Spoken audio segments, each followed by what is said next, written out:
Alternating current के इस lecture में हम स्टडी करेंगे सर्किट।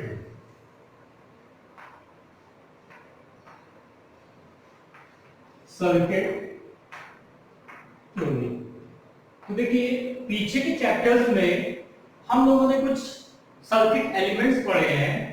पहला हमारे पास है रजिस्टर, सेकंड है कैपेसिटर और थर्ड है हमारे पास इंडक्टर। ठीक है, रजिस्टर को हम R से डिनोट करते हैं, इसको C से और इसको L से। ठीक है, तो ये हमारे पास तीन सर्किट के एलिमेंट्स हो गए। अब इन्हीं को कंबाइन करके हम डिफरेंट सर्किट्स फॉर्म करेंगे जिसकी स्टडी हम करेंगे। तो हमारे पास देखिए इन सभी को मिला के हमारे पास कुछ कॉम्बिनेशन बन रहे हैं। पहला जो कॉम्बिनेशन बन रहा है that is purely resistive circuit, second one is purely capacitive circuit, third one purely inductive circuit. ये तीनों है। चौथा हमारे पास आएगा RC सर्किट, पांचवा हो जाएगा LR सर्किट, सिक्स्थ हो जाएगा LC सर्किट और सेवन जो सबसे ज्यादा इंपॉर्टेंट है दैट इज LCR सर्किट। ये सारे सर्किट्स हम लोग नीचे सीरीज में स्टडी करेंगे। ठीक है, मतलब इसमें इंडक्टर, कैपेसिटर और रजिस्टर सभी सीरीज में कनेक्ट होंगे। तो हम स्टार्ट करते हैं अपना सबसे पहला प्योरली रेजिस्टिव सर्किट से। ठीक है, ये हमारे सर्किट एलिमेंट्स हैं और इसमें सबसे पहला हम स्टडी करते हैं प्योरली रेजिस्टिव सर्किट। तो देखिए हम क्या करेंगे, एक रेजिस्टर को हम अल्टरनेटिंग सोर्स से कनेक्ट कर देंगे। हमारा पहला हो गया प्योरली रेजिस्टिव सर्किट। ठीक है, तो इसमें हमारे पास क्या हो रहा है, एक हमने रेजिस्टेंस लिया ये R और इसको एक AC सोर्स से हमने कनेक्ट कर दिया। ठीक है, यहां पे हो जाएगा E is equal to E nought sine omega t। ये हमारे पास इंस्टेंटेनियस वोल्टेज का एक्सप्रेशन है। अच्छा, अब यहां पे देखिए ध्यान से, सपोज कीजिए इसमें करंट हमारा I फ्लो कर रहा है, तो हमारे पास पहला इक्वेशन हो गया E is equal to E nought sine omega t। Number one ये हो गया। अब हमें किरचॉफ लॉ से ये पता है कि यहां पे हो जाएगा, अगर हम अप्लाई करते हैं अप्लाइंग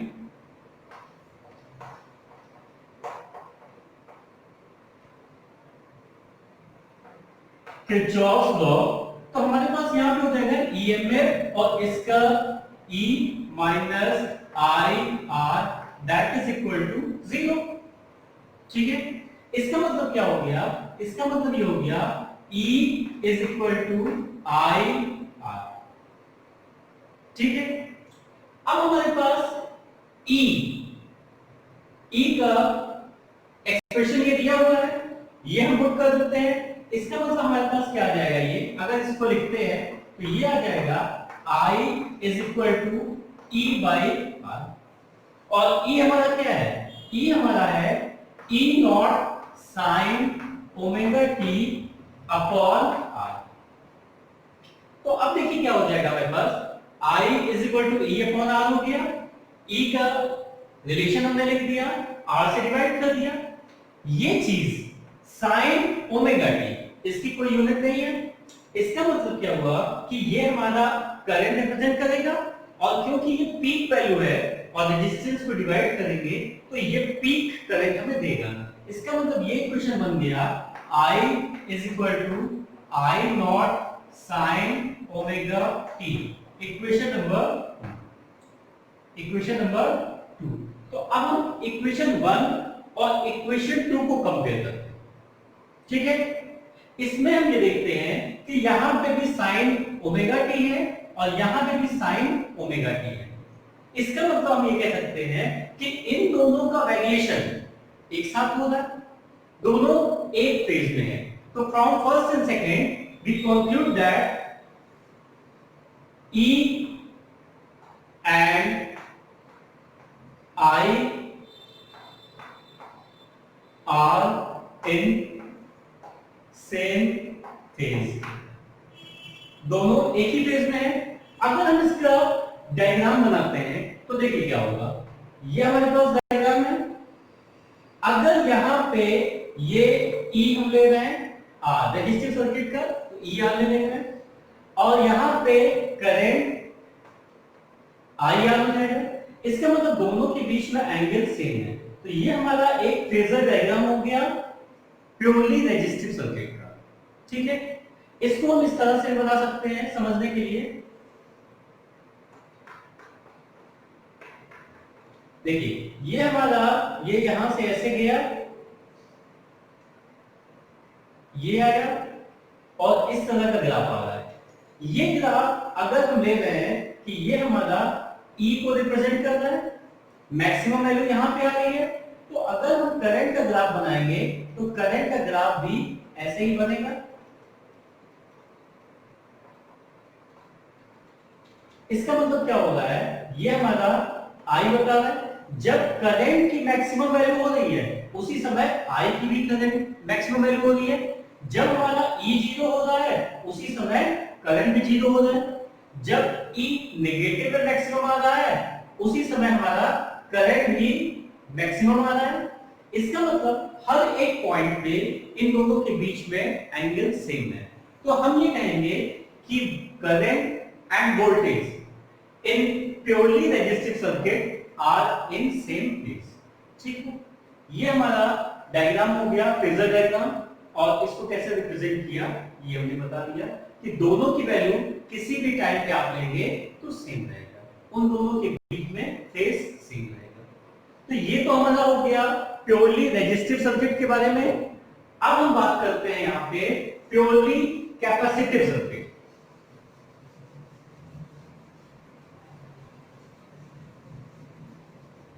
ठीक है, सेकंड हमारा हो गया purely capacitive circuit. Purely capacitive circuit, इसमें भी हम वही काम करेंगे। हमने एक कैपेसिटर अल्टरनेटिंग सोर्स से कनेक्ट कर दिया, ठीक है। ये कैपेसिटर हो गया और ये हमारा हो गया E is equal to E nought sine omega t. अब देखिए यहां पे जब हम यहां पे कैपेसिटर में हमारा वोल्टेज का फॉर्मूला क्या होता है, V is equal to Q upon C। ये फॉर्मूला होता है, हम पहले पढ़ चुके हैं। तो यहां पे जब हम पहले इसके इक्वेशन लिखेंगे E is equal to E nought sine omega t, ये इक्वेशन 1 हो गया। अब जब किरचॉफ्स लॉ यहां पे हम लगाएंगे तो हमारे पास आ जाएगा E minus Q upon C is equal to 0, या इसी को हम लिख सकते हैं E is equal to Q by C, ठीक है। अब हमें लाना क्या है, हमें लाना यहां पे ये है करंट लाना है, ठीक है। करंट का इक्वेशन चाहिए, तो करंट हमारे पास डायरेक्ट यहां नहीं मिल रहा है, तो हमें पता है कि Q की हेल्प से हम करंट को कैलकुलेट कर सकते हैं।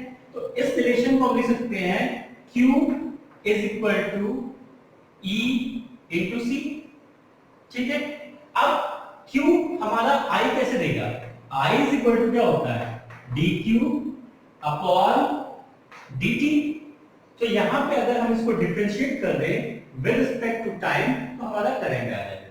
तो ये वैल्यू आ जाएगी dQ अपॉन dt, और यहां पे देखिए E की वैल्यू हम सब्स्टिट्यूट कर रहे हैं, ये हो गई E nought sine omega t, और ये C यहां पे है। इसको भी हम क्या करेंगे D by D T differentiate करेंगे। तो डिफरेंशिएट करने पे देखिए ये तो हमारा करंट आ गया आई, यहां पे क्या आएगा ये समझिए, सी हमारा बाहर आ रहा है, ठीक है, और ई नॉट बाहर आ रहा है, इसका मतलब सी ई नॉट बाहर है। अब हमें डिफरेंशिएट करना है साइन ओमेगा टी। तो साइन का हमारे पास कॉस होता है, हमें पता है, ठीक है, और ओमेगा टी को जब करेंगे तो ओमेगा बाहर आ जाएगा, इसका मतलब यहां हो जाएगा ओमेगा कॉस ओमेगा टी, ये हमारे पास आ जाएगा। अब देखिए इसको अगर हम कंपेयर करना चाहें तो यहां हमारे पास साइन है और यहां पे कॉस है, इसका मतलब इसको हमें साइन में चेंज करना होगा। तो ये हमारे पास आ जाएगा ओमेगा सी एप्सिलॉन नॉट, ये हो जाएगा sign omega T plus pi by 2, ठीक है। इसको थोड़ा सा और हम चेंज करके लिख लेते हैं, थोड़ा सा क्लियर हो जाए हमारे पास। देखिए इस टर्म को हम ऐसे लिख सकते हैं I that is equal to E naught upon 1 upon omega C, और यहां पे लिख रहे हैं sine omega T plus pi by 2, equation number 2। देखिए इसको सॉल्व करेंगे तो ये यही आ जाएगा, ठीक है, क्लियर। तो अब जरा यहां पे देखिए हमारे पास इक्वेशन 1 में साइन ओमेगा टी है और यहां पे ओमेगा टी प्लस, हाँ, अब अगर इक्वेशन 1 और इक्वेशन 2 को हम कंपेयर करते हैं तो हम ये लिखते हैं कि करंट पाई बाई 2 ज्यादा है, ठीक है। इसका मतलब क्या हो गया कि यहां पे हम लिखेंगे in capacitive circuit I leads E by pi by 2 या I ahead of E by pi by 2, ये pi by 2 E से ज्यादा है। तो यहां पे देखिए इनका अगर हम फेजर डायग्राम बनाते हैं तो इस तरह से हम बनाएंगे। अगर ये हमने इसको करंट, इसको अगर हमने करंट ले लिया तो इससे पाई बाई 2 पीछे यहां पे हमारा E हो जाएगा। या अगर इसको हम किसी और तरह से बनाते हैं, देखिए ये हमने ले लिया और हमारा सपोज कीजिए कि ये करंट है, ये I है, तो I से E हमारा पीछे है पाई बाई 2। इस तरह से हम बना सकते हैं या इस तरह से बना सकते हैं।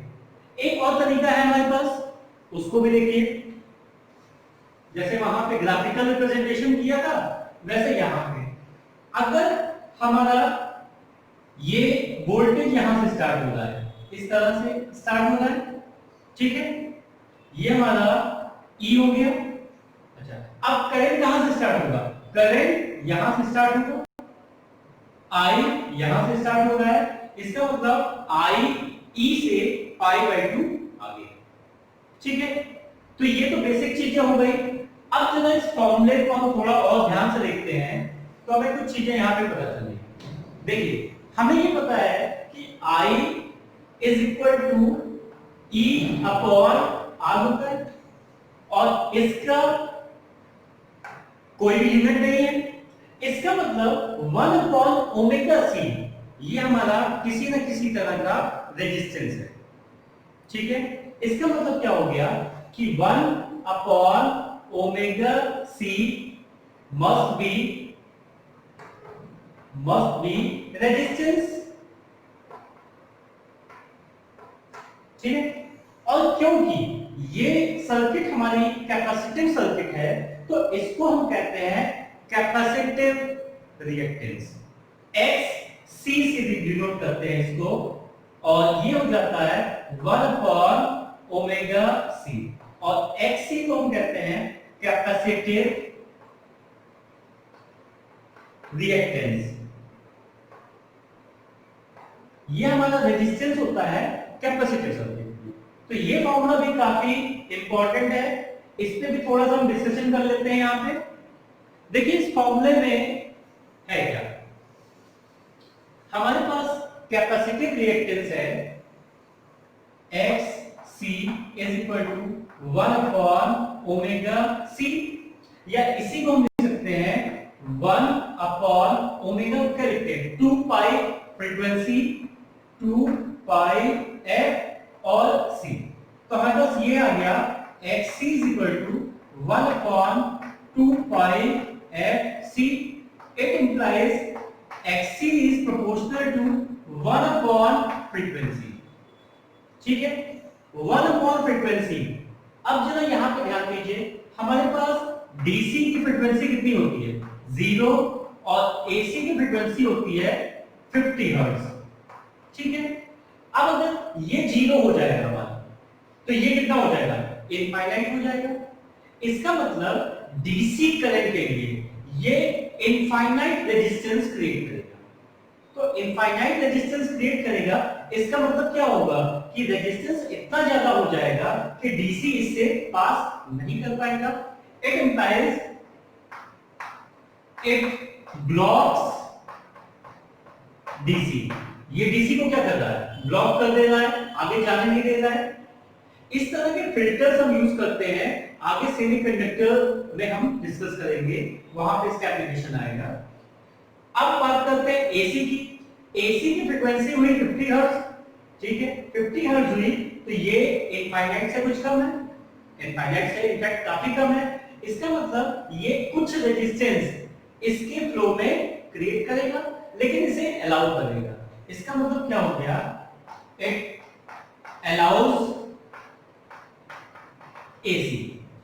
तो क्वेश्चन ऐसे भी आ सकता है कि कैपेसिटिव फिल्टर किस करंट को अलाउ करता है और किसको ब्लॉक कर देता है। तो कैपेसिटिव हमारा ब्लॉक करता है डीसी को और अलाउ कर देता है एसी। तो this is all about pure capacitive circuit. अब हमारा नेक्स्ट आता है प्योर इंडक्टिव सर्किट। इसके बारे में भी हम देखेंगे। तो प्योर इंडक्टिव में हमारा क्या होगा, इंडक्टर कनेक्ट होगा, ठीक है, और उसकी हेल्प से हम देखेंगे कि करंट और बाकी में क्या रिलेशन आ रहा है हमारा, दोनों फेज में है या फेज में नहीं है, या करंट अहेड है या वोल्टेज आगे है करंट से। तो ये सारी चीजें हम इसमें कैलकुलेट करते हैं। ये हमारा थर्ड हो गया purely inductive circuit. Purely inductive circuit, इसमें हम क्या करेंगे, एक इंडक्टर हम बनाएंगे और उसको एसी सोर्स से हम कनेक्ट कर देंगे। ये हमारा हो गया E is equal to E nought sine omega t, ये L हो गया। अब हमें ये पता है कि पहला इक्वेशन तो यही हम लेते हैं, ये हो गया E is equal to E nought sine omega t, number 1, ठीक है।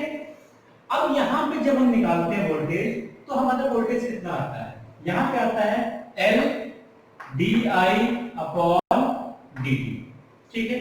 तो किरचॉफ लॉ लगाने के बाद हमारे पास हो जाएगा E minus L di upon dt is equal to 0। इसका मतलब ये हो गया कि E is equal to L di upon dt।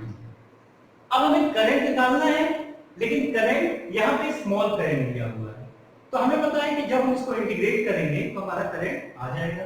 तो इसको हम लिख रहे हैं di is equal to E upon L dt, ठीक है। अब पूरा करंट हमें चाहिए, तो हम इसको इंटीग्रेट करेंगे, तो ये हमारे पास आ गया I इज इक्वल टू, यहाँ पे E की वैल्यू पुट कर दीजिए, E की वैल्यू हो जाएगी E नॉट बाहर आ गया साइन ओमेगा टी dt और ये अपॉन L। अब देखिए इसका इंटीग्रेशन हमें पता है कैसे करेंगे। साइन ओमेगा टी का होता है माइनस कॉस ओमेगा टी, और यहाँ पे ओमेगा लगा है तो ओमेगा से हम डिवाइड कर देंगे, तो ये हमारे पास रिजल्ट आ जाएगा I is equal to minus E not by L, omega आ जाएगा, ठीक है। माइनस इसकी वजह से आ गया, या इसको माइनस में यहां रहने देते हैं, ये माइनस रहा और ये हो गया cos ओमेगा टी, ठीक है। अब अगर हम कंपेयर करना चाहें तो फिर हमारे पास वही प्रॉब्लम आ रही है, यहाँ पे साइन है, यहाँ पे cos है, ठीक है। तो इसको हम इस तरह से चेंज कर सकते हैं, इस माइनस को उसके साथ कंसीडर करते हुए i is equal to E not by omega L, और ये हो जाएगा cos omega t minus pi, ये आ जाएगा। इसको इक्वेशन 2 कर लो। अब देखिए फर्स्ट और सेकंड को अगर हम कंपेयर करते हैं तो हम यहां पे देख रहे हैं कि करंट वोल्टेज से पाई बाई 2 पीछे, इसका मतलब क्या हो गया कि I lags behind E by pi by I पीछे है इसमें। तो इसका भी जब हम ग्राफ बनाएंगे तो हमारे पास क्या हो जाएगा, ये अगर मान लीजिए ये हम यहाँ पे करंट बना रहे हैं तो E आगे है, इसका मतलब E यहाँ पे आ जाएगा और ये एंगल हो गया। या जनरली किसी भी तरह से अगर हम बनाना चाहते हैं, ठीक है, ये हमारे पास मान लीजिए ये I है तो ये E हो जाएगा, इनके बीच में एंगल 90 हो गया। ये ग्राफिकल अगर हम बनाना चाहें तो हमारे पास जैसे भी हमने पिछला बनाया था वैसा ही ये भी बन जाएगा। ये हमारा ये ग्राफ I का आ जाएगा और यहां से स्टार्ट होगा हमारा E यहां पे 90 डिग्री आगे है। तो ये तो उसी तरह की कहानी हो गई जैसे कैपेसिटर में था, बस E की जगह I आ जा रहा है, I की जगह E। तो मेन बात यहां पे ये है कि वोल्टेज हमारा लीड कर रहा है, ठीक है। अब हम फिर सेकंड इक्वेशन को बहुत ध्यान से देखें तो हमें एक नई चीज दिख रही है, ओमेगा एल। तो ओमेगा एल को भी हम डिस्कस कर लेते हैं। ओमेगा एल हमारा रेजिस्टेंस कवर कर रहा है, ठीक है, इसका मतलब वो एक रेजिस्टेंस हो गया। और ये सर्किट हमारी इंडक्टिव है तो यहां पे हम उसको कहेंगे inductive reactance, inductive reactance omega L को, और इसको डिनोट करेंगे XL से। XL is equal to omega L यहां पे आ रहा है। अब फिर अगर इसको हम फ्रीक्वेंसी में चेंज करते हैं तो 2 पाई एफ एल हो गया हमारे पास XL। अब देखिए हमारे लिए डीसी की फ्रीक्वेंसी क्या होती है, डीसी की फ्रीक्वेंसी 0 होती है, तो ये टर्म कितना हो गया, 0 हो गया। इसका मतलब ये जो इंडक्टिव रिएक्टेंस है हमारे पास ये कितना हो जाएगा, 0 हो जाएगा। इसका मतलब डीसी बहुत आराम से फ्लो कर जाएगी। सो यहां पे आ गया इट अलाउज डीसी, ठीक है। अब हमारे पास एसी की फ्रीक्वेंसी 50 होती है, इसका मतलब कुछ ये हिंड्रेंस क्रिएट करेगा in the flow of AC. तो यहां पे हम कह सकते हैं कि इट ब्लॉक्स, ब्लॉक वर्ड नहीं यूज करेंगे कि पार्शियली पास करने देता है, तो इट ब्लॉक्स एसी, ठीक है। तो ये सारी चीजें हो गई। इस पे कई बार फेजर डायग्राम आता है, सिंपल सा क्वेश्चन आ जाता है कि किस में करंट लीड कर रहा है और किस में वोल्टेज लीड कर रहा है, या फेजर डायग्राम आप बनाइए, या इस तरह के सिंपल क्वेश्चंस आ जाते हैं कि इंडक्टिव रिएक्टेंस क्या होता है, उसका फॉर्मूला क्या होता है, और इंडक्टर, अगर हम inductor as a filter use करते हैं तो ये किस करंट को अलाउ करेगा और किस करंट को ब्लॉक कर देगा, या अगर हम कैपेसिटर यूज करते हैं सर्किट में तो वो किस करंट को अलाउ करेगा और किसको ब्लॉक कर देगा। तो ये सारी बेसिक चीजें थी प्योरली रेजिस्टिव, प्योरली कैपेसिटिव और प्योरली इंडक्टिव सर्किट के बारे में।